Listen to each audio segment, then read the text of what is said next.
નમસ્કાર ફ્રેન્ડ્સ, આજે આપણે ધોરણ 8 વિષય વિજ્ઞાન પાઠ 9 ઘર્ષણ, જેમાં આપણે 1-2 વાક્યના 20 પ્રશ્નો સમજીશું અને શીખીશું. આ પ્રશ્નો આપણને વાર્ષિક પરીક્ષામાં અને સ્પર્ધાત્મક પરીક્ષામાં ઉપયોગી થશે. પહેલો પ્રશ્ન જોઈએ. પહેલો પ્રશ્ન છે, ઘર્ષણ બળ કઈ દિશામાં લાગે છે?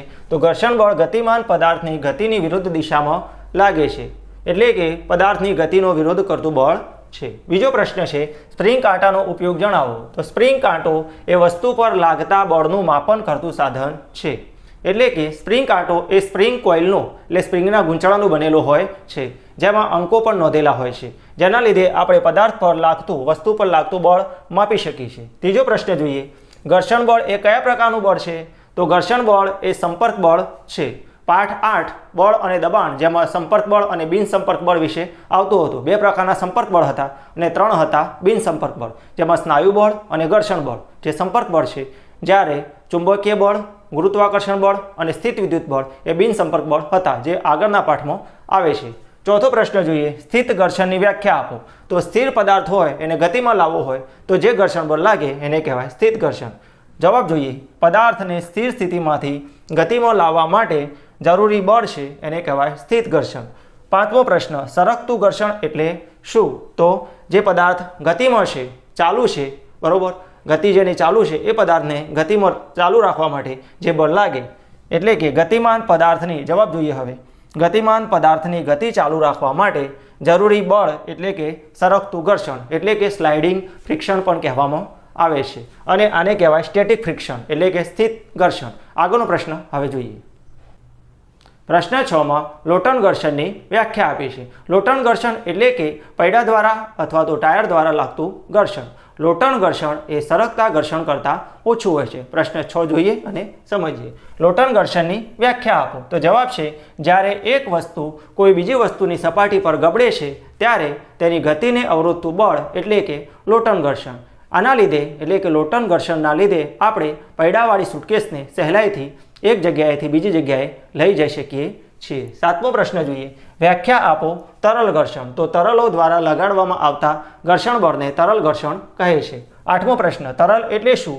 તો વિજ્ઞાનમાં વાયુઓ અને પ્રવાહીઓને તરલના સામાન્ય નામે ઓળખવામાં આવે છે. 9મો પ્રશ્ન, ઊંજણ કોને કહેવાય? તો ઘર્ષણ ઓછું કરતા પદાર્થોને ઊંજણ કહેવામાં આવે છે, જેમાં તેલ પણ આવે, કોપરેલ અથવા ઓઇલ, આ રીતના પદાર્થો જે ઘર્ષણને ઓછું કરે છે.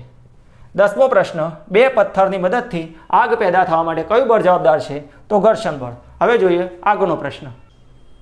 પ્રશ્ન 11માં ઘર્ષણ બળનો ઉપયોગ થતો હોય તેવી ઘટનાઓ અથવા તો કાર્યો પૂછેલા છે. પ્રશ્ન 11ને સમજીએ. જેમાં ઘર્ષણ બળનો ઉપયોગ થતો હોય તેવા રોજિંદા જીવનના કાર્યો એટલે કે કામ અથવા ઘટનાઓ જણાવો. જવાબ છે, લખવું, ચાલવું, દોડવું, ચિત્ર દોરવું, રંગકામ કરવું, સાયકલ ચલાવવી, વાહનને બ્રેક મારવી, વસ્તુ પકડવી, દિવાલ પર ખીલી ઠોકવી વગેરે મોટાભાગના કાર્યોમાં ઘર્ષણ બળ ઉપયોગી છે. જે રીતે પ્રશ્ન પૂછાય, એક વાક્યનો પ્રશ્ન પૂછ્યો હોય તો આમાંથી 3 કે 4 કામ લખવાના છે. મોટો પ્રશ્ન હોય તો આ બધા જ જવાબમાં લખી શકાય. 1 કે 2 માર્ક્સનો પ્રશ્ન હોય તો 4 કામ લખવાના છે. આગળનો પ્રશ્ન જોઈએ, ઘર્ષણ બળના ગેરફાયદા એટલે કે નુકસાન જણાવો. તો વસ્તુઓ ઘસાઈ જાય છે. ઘર્ષણ બળના લીધે, ઘસારાને લીધે વસ્તુઓ ઘસાઈ જાય છે. ઘસારાને લીધે કપડાં ઘસાઈ જાય છે અને ફાટી જાય છે. બૂટ ચપ્પલના તળિયા અને ટાયરો પણ ઘસાઈ જાય છે, અને ઘસાવાથી અમુક સમય પછી મશીનો અને દરવાજામાં પણ અવાજ આવે છે. જો 1 કે 2 માર્ક્સનો પ્રશ્ન પૂછ્યો હોય તો એ પ્રમાણે એનો જવાબ લખવાનો. 1 માર્ક્સનો પ્રશ્ન હોય, 1 વાક્યનો જવાબ હોય તો આમાંથી 2 મુદ્દા લખવાના. આગળનો પ્રશ્ન જોઈએ, ઘર્ષણ બળની મુખ્ય લાક્ષણિકતાઓ જણાવો. વસ્તુનું સ્થાન બદલી શકાય, વસ્તુને ગતિમાં લાવી શકાય અને ગતિમાન વસ્તુને સ્થિર પણ કરી શકાય. હવે જોઈએ આગળનો પ્રશ્ન. 14મો પ્રશ્ન જોઈએ. 14મા પ્રશ્નમાં લખ્યું છે, કેરમ બોર્ડ પર શા માટે પાવડર છાંટવામાં આવે છે? તો જવાબ આવે, પાવડર છાંટવાથી ઘર્ષણ બળ ઘટાડી શકાય છે, જેથી કુકરીઓને આપણે સરળતાથી સરકાવી શકીએ છીએ. વૈજ્ઞાનિક કારણ સ્વરૂપે પણ આ પ્રશ્ન પૂછી શકાય. કેરમ બોર્ડ પર પાવડર છાંટવામાં આવે છે, વૈજ્ઞાનિક કારણ આપો. તો જવાબ આવે, પાવડર છાંટવાથી સપાટી લીસી બને છે, જેથી ઘર્ષણ બળ ઘટે છે અને કુકરીઓને સરળતાથી સરકાવી શકાય છે. આગળનો પ્રશ્ન જોઈએ, આપણે શા માટે ખરબચડી સપાટીના તળિયાવાળા બૂટ ચપ્પલ ખરીદીએ છીએ? સપાટી ખરબચડી હોય તો ઘર્ષણ બળ વધે. તો જવાબ આવે, ખરબચડી સપાટીના લીધે જમીન સાથેનું ઘર્ષણ બળ વધે છે અને આપણે સરળતાથી ચાલી શકીએ છીએ. આગળનો પ્રશ્ન જોઈએ.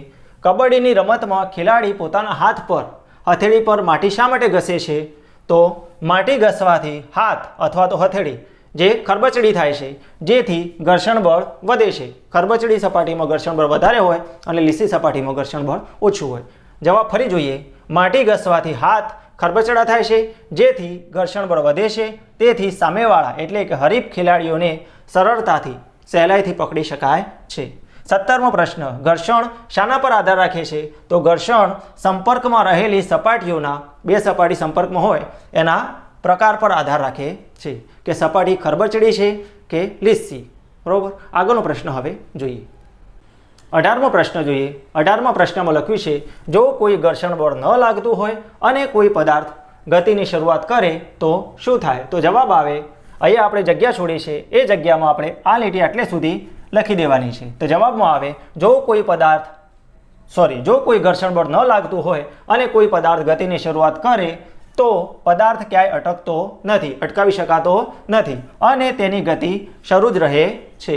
19મો પ્રશ્ન જોઈએ. શા માટે વિમાનનો આકાર પક્ષીના આકાર જેવો રાખવામાં આવે છે? તો પક્ષી જેવા આકારના લીધે તરલ ઘર્ષણમાં ઘટાડો કરી શકાય છે અને તરલ ઘર્ષણ ઘટે જેથી વિમાનને સરળતાથી અને વધુ ઝડપે ઉડાડી શકાય છે. 20મો પ્રશ્ન, છેલ્લો પ્રશ્ન જોઈએ. ઘર્ષણને વધારવા તથા ઘટાડવા માટે શું કરી શકાય? તો સપાટીને ખરબચડી બનાવો તો ઘર્ષણ બળ વધારી શકાય અને ઊંજણનો ઉપયોગ કરી ઓઇલિંગ કરી અને સપાટી પરનું ઘર્ષણ બળ ઘટાડી શકાય. આ સાથે આપણા પાઠ 9 ઘર્ષણ જેના 20 પ્રશ્નો પૂરા થાય છે. નેક્સ્ટ વિડીયોમાં આ જ રીતના પ્રશ્નો અથવા તો ગણિતના ઉદાહરણ સાથે ફરી મળીશું. ત્યાં સુધી ધન્યવાદ. જય હિન્દ.